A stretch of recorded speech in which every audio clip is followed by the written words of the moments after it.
നമസ്കാരം, നീലൂർ മീഡിയ ന്യൂസിലേക്ക് സ്വാഗതം. Pala Chavara CMI public school and junior കോളേജിൽ വിദ്യാർത്ഥികൾക്കായി പ്രത്യേക മോട്ടിവേഷൻ ക്ലാസ് സംഘടിപ്പിച്ചു. ലയൺസ് ക്ലബ്ബ് ഓഫ് അരുവിത്തുറയുമായി ചേർന്നാണ് ഈ യൂത്ത് എംപവർമെന്റ് പ്രോഗ്രാം ഒരുക്കിയത്. പാലാ മുനിസിപ്പൽ ചെയർപേഴ്സൺ കുമാരി ദിയ ബിനു പുളിക്കക്കണ്ടം ചടങ്ങിന്റെ ഔദ്യോഗിക ഉദ്ഘാടനം നിർവഹിച്ചു. Chavara CMI public school principal father Sabu Koodappattu CMI പരിപാടിയിൽ അധ്യക്ഷത വഹിച്ചു. Lions district chief project coordinator Sibi Mathew Plathottam മുഖ്യപ്രഭാഷണവും Lions club of Aruvithura president Ditto Mathew Thekkel ആശംസാ പ്രസംഗവും നടത്തി. മുഴുവൻ സ്കൂളുകളിലും കോളേജുകളിലും ആയിട്ടുള്ള പ്രവർത്തനങ്ങൾ ആരംഭിക്കുന്നതാണ്. അപ്പൊ ഞങ്ങളുടെ ഈ വർഷത്തെ ഏറ്റവും പ്രധാനപ്പെട്ടതും ഏറ്റവും നല്ലതുമായ ഒരു പ്രോഗ്രാം നടക്കുന്നത് കേരളത്തിലെ ഏറ്റവും നല്ല വിദ്യാലയമായ ചാവറ പബ്ലിക് സ്കൂളിലാണ്. അപ്പൊ ഈ ഒരു പ്രോഗ്രാം ഞങ്ങളുടെ കോട്ടയം ആലപ്പുഴ പട്ടണത്തിൽ മുഴുവൻ ലയൺസിന്റെ പേരിൽ ചാവറ പബ്ലിക് സ്കൂളിനോടുള്ള സന്തോഷം അറിയിക്കുകയാണ്.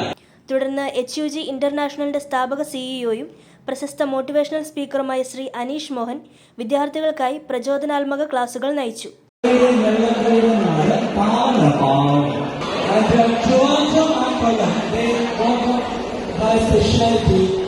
ഏകദേശം 900 വിദ്യാർത്ഥികൾ ഈ പരിപാടിയുടെ ഭാഗമായി എന്ന് സംഘാടകർ അറിയിച്ചു.